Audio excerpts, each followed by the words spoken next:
Meus irmãos, vamos abrir na palavra de Deus no livro do Êxodo, no 6º capítulo.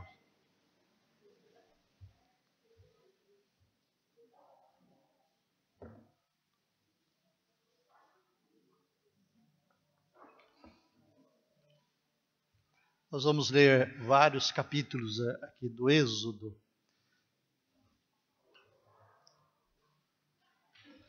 Então, Êxodo no 6º capítulo, verso 28 a 30. No dia em que o Senhor falou a Moisés na terra do Egito, disse o Senhor a Moisés: Eu sou o Senhor. Dize a Faraó, rei do Egito, tudo o que eu te digo. Respondeu Moisés, na presença do Senhor: Eu não sei falar bem. Como, pois, me ouvirá Faraó? Capítulo 7, verso 1 e 2. Êxodo 7, 1 e 2. Então disse o Senhor a Moisés: Vê que te constituí como Deus sobre Faraó, e Arão, teu irmão, será teu profeta. Tu falarás tudo o que eu te ordenar, e Arão, teu irmão, falará a Faraó, para que deixe ir da sua terra os filhos de Israel. Depois o 8º capítulo, versículo 1. 8º capítulo 1. Disse, pois, o Senhor a Moisés: Chega-te a Faraó e dize-lhe: Assim diz o Senhor: Deixa ir o meu povo para que me sirva. Santo Pai Celestial, nós pedimos em nome de Jesus, teu amado Filho, nosso Senhor, a iluminação do teu Espírito Santo para podermos meditar nesta noite na tua palavra e também podermos, cada um de nós, ó Deus, ser edificado pelo poder, pelo sentido da tua palavra viva, santa e maravilhosa. Oramos através dos méritos do nosso Senhor e Salvador Jesus Cristo. Amém.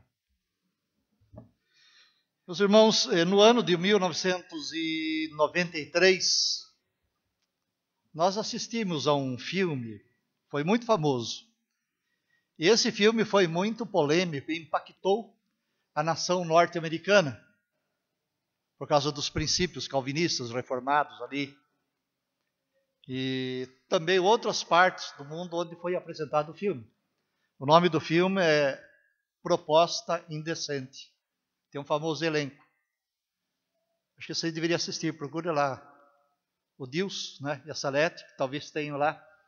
E é um filme muito importante, de suma importância, porque ele mexeu muito com bases da moral mundial, norte-americana principalmente. Ali nos conta a história de um jovem casal que estava com problemas financeiros muito sérios.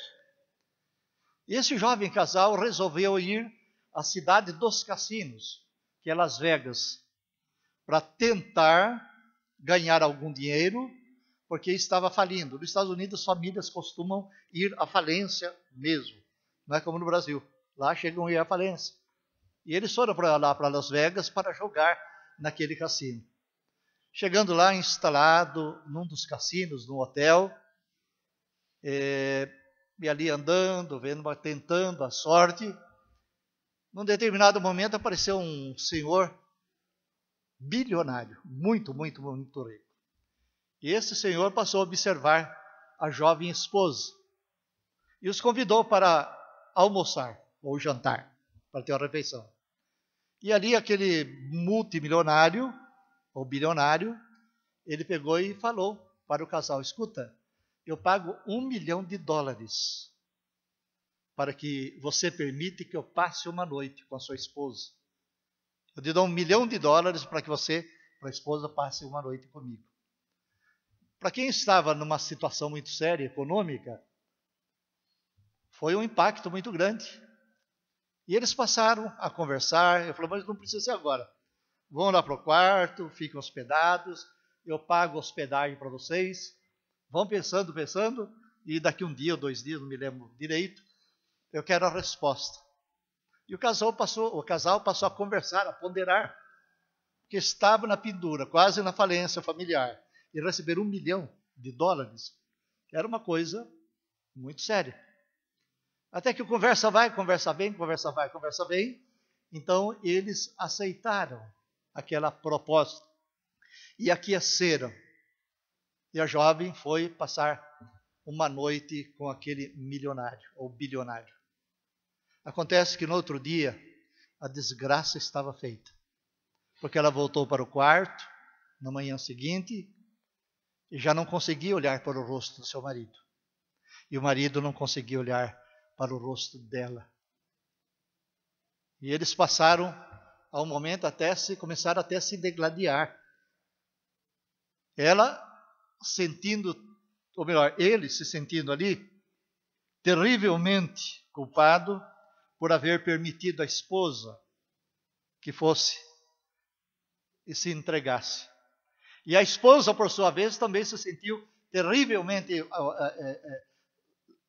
ali culpada pelo fato de aquecer a uma proposta tão bilionária. E eles perceberam, meus irmãos, no dia seguinte, que os valores morais, os valores religiosos da sua... Porque os Estados Unidos têm a base é a fé protestante, calvinista, reformada. E eles perceberam muito tardiamente que os valores morais religiosos estavam acima de qualquer preço, que não havia preço que pagasse. Mas note, meus irmãos, que eles entenderam que o dinheiro deve ser adquirido através do fruto do trabalho, porque o Senhor disse, do suor do teu rosto você estará adquirindo. É do suor do rosto que você estará conquistando, que você estará ganhando, e não através de jogos, né? De cassinos, de loteria esportiva, de cena e de outras coisas que são situações demoníacas, e às vezes as pessoas acabam se vendendo a isso. Mas note, meus irmãos, que há uma famosa trilogia na vida de cada um de nós, que é a fé, a família e os bens materiais. Mas essa famosa trilogia, fé, família e os bens materiais, tudo isso nos é dado pelo Deus vivo, nos é dado pelo nosso Pai Celestial. Então foi com muita dor, com muito sacrifício e perdão, onde eles se perdoaram, mas tomaram uma resolução, devolver o cheque de $1 milhão para aquela pessoa, porque eles disseram, nós erramos, e nós não vamos nos comprar, e de maneira alguma queremos nenhum centavo do Senhor. E eles se desfazendo daquele dinheiro de $1 milhão, eles se refizeram do mal que a ambição havia provocado em ambos. Nos textos daqui de Êxodo, que nós estaremos meditando, alguns outros, nós vamos ver, meus irmãos, que em meio a grandes pragas que estavam se abatendo ali no Egito, praga das rãs, praga do Rio Vermelho, praga disso, praga daquilo, em meio às pragas que aconteciam, uma catástrofe, uma calamidade dentro da nação. No entanto, notem que havia um problema muito mais sério, muito mais profundo, muito mais real que acontecia. Os irmãos notaram que às vezes ficamos encantados com as pragas. Ou o Rio Nilo ficou vermelho, ou veio a praga dos piolhos, ou veio a praga das moscas, ou veio a praga das rãs, ou veio a praga dos granizos, ou veio a praga disso, a praga daquilo, né? Então nós ficamos ali impressionados com aquilo, mas acontece que aquilo não deve nos impressionar. Nós precisamos de ver mesmo algo mais profundo que está nas entranhas de todos esses acontecimentos. E qual era? O que é que estava acontecendo?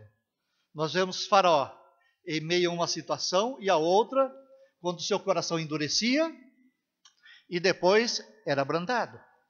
Mas endurecia e era abrandado. Mas o que nós vemos, meus irmãos, é que o assunto profundo que era tratado ali nos bastidores palacianos perante Faraó é justamente que Faraó queria negociar com Moisés, negociar com Arão, os valores espirituais, os valores familiares e os valores materiais do povo de Israel. Deixa a praga de lado. Concentre-se naquilo que é mais sério.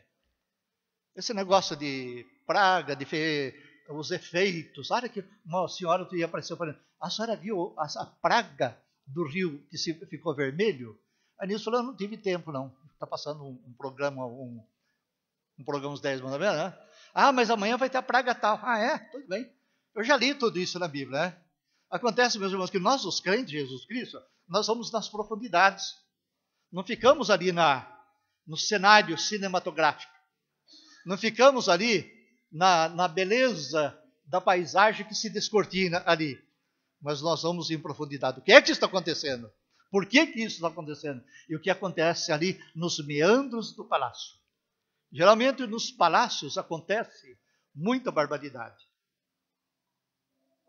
No Congresso Nacional, numa Câmara de Deputados, ou no Senado, no Parlamento do Senado, nos meandros acontecem problemas muito mais sérios. Geralmente querem fazer com que a gente olhe para outra coisa, sendo que há uma outra coisa pior acontecendo. E era justamente. E o que nós vemos aqui, meus irmãos? Faraó, ele dá algumas propostas indecentes para Moisés e para Arão. Propostas indecentes. Eu gostaria de meditar com vocês hoje sobre propostas indecentes que envolviam Deus, família e bens materiais.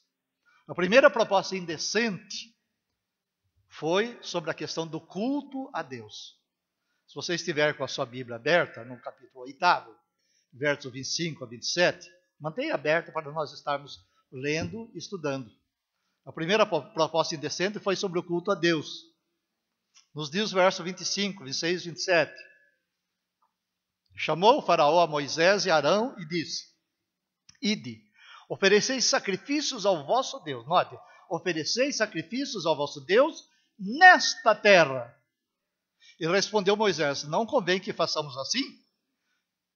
Porque ofereceríamos ao Senhor, nosso Deus, sacrifícios abomináveis aos egípcios? Eis que se oferecermos tais sacrifícios perante seus olhos, não nos apedrejarão eles? Temos de ir a caminho de 3 dias ao deserto, e ofereceremos sacrifícios ao Senhor, nosso Deus, como Ele nos disser. Como Ele nos disser. Faraó diz, ofereceis sacrifícios a Deus nessa terra. E Moisés diz, ofereceremos sacrifícios ao Senhor, nosso Deus, como Deus nos disser. Então note, meus irmãos, que o culto, ele é divino. O culto é espiritual. Não pensa que essa noite é uma noite sem sentido, sem significado. Se você é verdadeiramente crente em Jesus Cristo, você sabe que algo muito importante, sobrenatural, está acontecendo aqui. Porque a Shekinah, a glória do Senhor, está presente. Nenhum pastor deve subir em estado de orgulho no púlpito. Nenhum grupo de louvor deve se apresentar orgulhosamente no púlpito. Nenhum coral da igreja deve cantar para dar um show. Não. Há sobrenaturalidade de Deus, porque o culto é divino, irmãos. O culto é espiritual. Não pense porque está faltando bastante gente, porque muitos viajaram nesse feriadão, que Deus não está aqui. Se houvesse 2 pessoas, ele estaria. Olha, ele estaria presente, como ele está agora, aqui. E onde o povo dele estiver reunido nessa noite, em qualquer canto do nosso município, em qualquer lugar do nosso estado, da nossa nação. Faraó deseja controlar o local do culto a Deus, uma vez que ele se considerava Deus. Para os egípcios, Faraó era filho de Ra. E como filho de Ra, ele era tido como um Deus Sol, o Deus da nação, sobre o qual pairava as bênçãos de todos os deuses egípcios para abençoar a nação e para dirigir a nação. Então sabemos que esse bem, e note, que esse bem inegociável, inalienável, não pode sofrer influência de quem quer que seja. Ninguém pode chegar a mim e falar, o senhor dirige o culto dessa maneira. Não. Vou dirigir do jeito que Deus quer. Tinha um amigo meu que era pastor aqui em Avaré, Ferreirão. Era um nordestino, um dos maiores pregadores. O senhor Louro, o seu pai conhecia muito bem, nosso amigo.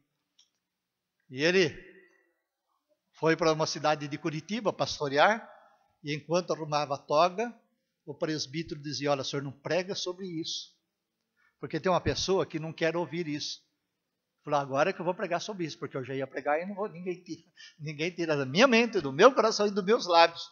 Eu não prego para quem quer ouvir, eu prego para quem precisa de ouvir. Então, meus irmãos, notem, o culto é inegociável, é inalienável, não pode sofrer influência de quem quer que seja. Por isso que nós não temos costume, dentro do culto presbiteriano, de dar aviso para ninguém, de fazer apologia a alguém. Dentro do culto presbiteriano, calvinista, reformado, onde a centralidade do culto é para Deus, é só Deus. E nós podemos desviar a atenção depois que o culto termina, depois que a bênção é impetrada, aí sim, nós podemos dar aviso, porque a vida da igreja continua. Então note que o nosso Senhor Jesus Cristo, certo dia, na cidade de Sicar, evangelizando uma mulher samaritana, ele disse a ela que os verdadeiros adoradores adorarão o Pai em espírito e em verdade. Porque são estes que o Pai procura para seus adoradores. Agora, se o culto é divino, se o culto é espiritual, o verdadeiro culto é determinado por Deus. Aqui nós temos uma liturgia. Mas a liturgia que o reverendo Jocide preparou do seu coração foi determinado por Deus. Eu quero que seja feito desse jeito, dessa maneira. Então o que o farol fala? Ofereceis sacrifícios ao vosso Deus. Ninguém deve dizer se devemos ou não cultuar a Deus. Ninguém vai falar: você vai cultuar desse jeito, ou daquela maneira. Então ninguém deve dizer se devemos ou não cultuar a Deus. Nós, meus irmãos, que não podemos cultuar a Deus para agradar as pessoas. Ninguém está aqui para agradar ninguém, e sim para adorá-lo de maneira verdadeira. O culto nunca deve agradar ninguém, mas o culto deve adorar a Deus. Eu me lembro que lá no Canadá havia uma preocupação para atrair a juventude, para atrair as pessoas. Então ele falou: vamos preparar um culto bem legal mesmo. Vamos preparar um culto bem bonito mesmo, para que as pessoas venham e, se elas gostarem do que acontece no palco, olha que mudaram o púlpito para palco, ou presbitério. Se elas gostarem do que está acontecendo no palco, aí elas poderão permanecer ou não. Então, note, meus irmãos, o verdadeiro culto a Deus, a grande verdade é que deve ser feito do jeito, não deve ser feito do jeito que nós achamos que deva ser. Faraó, o que ele disse? Oferecei a Deus o culto, onde? Nesta terra. E o que Moisés falou? Ofereceremos sacrifícios ao Senhor, nosso Deus, como Ele nos disser. Se por um lado o nosso culto é espiritual, por outro lado deve ser como Deus quer, e não como nós achamos que deva ser. Você já leu Levíticos? Você já leu Números? Já leu Deuteronômio? Já leu Êxodo? Ali Deus estabelece: a arca eu quero dessa maneira, o tabernáculo dessa maneira, o grande mar dessa maneira, as colheres dessa maneira, o garfo dessa maneira, as cortinas dessa cor, o reposteiro, que são aqueles postos onde recebe aqueles cortinados de várias cores, tem que ser dessa maneira, dessa cor. O incenso tem que ser assim. Nos cultos, num dos cultos aconteceu um problema lá. Deus precisou de matar os 2 filhos de Arão, sobrinhos de Moisés, Nadab e Abiú. Por quê? Porque Deus falou: o incenso tem que ser feito com esse e esse material. E eles falaram: ofereceram um incenso lá de qualquer jeito. Vamos por isso, aquilo, tal, dá um cheirinho bom, acabou. Deus não está vendo, Deus não está cheirando. E era o momento que eles fizeram o incenso do jeito que eles achavam que deveria ser feito, colocou no incensário, queimaram o incenso, e o que aconteceu? Desceu fogo do céu e matou os 2. E Moisés falou assim para Arão: não chore, não mexa no seu corpo, não retalhe o seu corpo, não derrame uma lágrima, porque Deus exerceu juízo sobre eles que foram desobedientes. Então, note, meus irmãos, por mais bonito e sofisticado que seja, com um belo coral, uma bela música, um belo sermão, um belo templo, ou com belas acomodações, tudo isso é muito bonito e é maravilhoso e nos faz bem. Mas o culto, a adoração a Deus deve ser como Ele determinou e como Ele continua a determinar segundo as páginas das Escrituras. Então, essa é a grande verdade. Agora, uma segunda proposta, meus irmãos, indecente, foi sobre o local da adoração. O que Faraó falou no versículo 28? Então disse Faraó: deixar-vos-ei ir para que ofereçais sacrifícios ao Senhor vosso Deus no deserto. Tudo bem. Somente que saindo não vades muito longe, orai também por mim. Moisés falou que seria 3 dias de caminhada. E o Faraó, ele falou, não vou muito longe. Fica aqui na fronteira mesmo do Egito. Em outras palavras, meus irmãos, o que Faraó fazia reflete o pensamento e as palavras do mundo. O mundo está dizendo para nós, não sejam fanáticos. Tudo bem ter religião, mas não tomem tão a sério o seu compromisso com Deus. E aqui temos a tentação de ser crentes fronteiriços, estando perto de Deus e do mundo ao mesmo tempo. Porque nós temos, infelizmente, de crentes fronteiriços, perto de Jesus, aos pés da cruz, mas também lá em Jerusalém, no templo, se esquecendo totalmente de que quero estar ao pé da cruz, que tão rica fonte corre franca, salutar desse ano no monte. Ou estamos com Jesus ou não estamos. Ou estamos do lado de Jesus ou não estamos. Essa é a chamada que Jesus nos chama, né? Vinde a mim, se aproximem de mim, creem em mim, orem através de mim, vivam a minha vida, comam da minha carne, bebam do meu sangue. Então aqui temos, certo pastor escreveu no seu livro, um assunto que mostra o crente fronteiriço, a família fronteiriça, que são aqueles que nunca venceu o espírito de cobiça, que possui os homens do mundo. Tem muito crente cobiçoso, ganancioso. Que é aquele crente que não se libertou do grosseiro modo de pensar como o mundo pensa. Pensa da mesma maneira que o mundo. Pensa de maneira grosseira. E continua vencido e dominado pelos apelos do mundo. Meus irmãos, notem que Deus exige completa separação do mundo, isto é, dos seus valores mundanos, secularistas. Mas há uma terceira proposta indecente, que foi sobre a família. E o texto está lá, no capítulo 10, versos 8 a 10.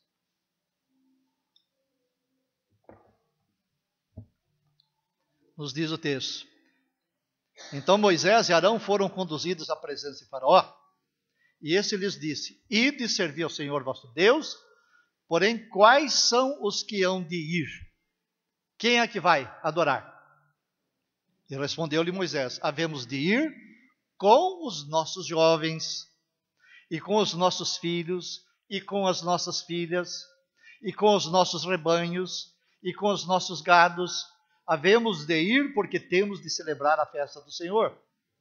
E replicou-lhes Faraó: seja o Senhor convosco, caso eu vos deixe ir, e as crianças.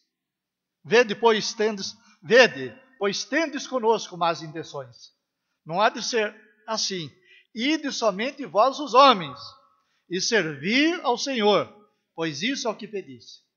Então vão ficar aqui as esposas, vão ficar aqui os filhos, vão ficar as crianças, os jovens, o gado, tudo vai. Os homens podem ir, mas o resto da família não.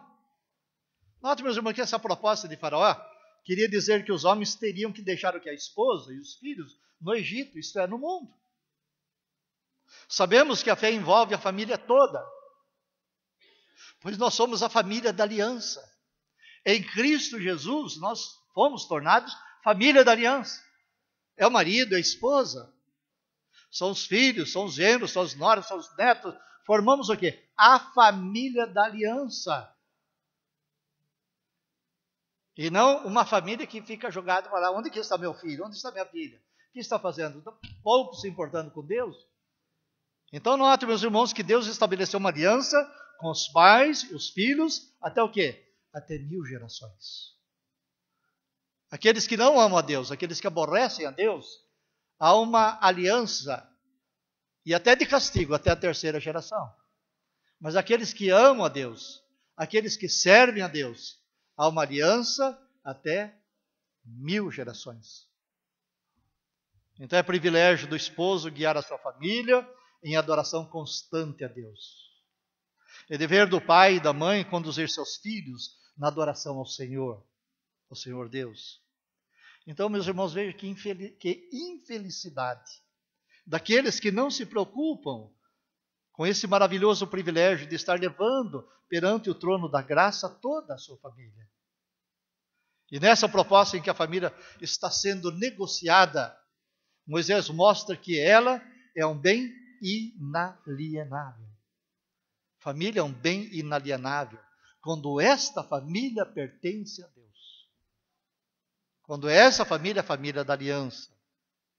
Não se deixa para trás a família, como o faraó desejava que fizesse. E finalmente, nós temos aqui, meus irmãos, a 4ª proposta indecente. E a 4ª proposta indecente foi sobre os bens materiais, sobre as possessões. Fiquem somente os vossos rebanhos e o vosso gado. Deixem as suas possessões, seus bens materiais aqui. No capítulo 10, ainda, versículos 24 e 26, nos diz: Então o faraó chamou Moisés e lhe disse: Ide e servi ao Senhor. Fiquem somente os vossos rebanhos e o vosso gado.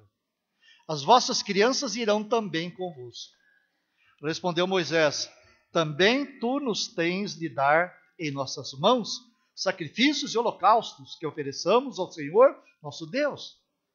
E também os nossos rebanhos irão conosco. Nenhuma unha ficará. Notaram aí? Nenhuma unha ficará. Porque deles havemos de tomar para servir ao Senhor nosso Deus. E não sabemos com que havemos de servir ao Senhor até que cheguemos lá. Então, notem, essa 4ª proposta indecente é quando se negocia, ou são negociados, os bens materiais, meus irmãos. Notem que os nossos bens são inegociáveis.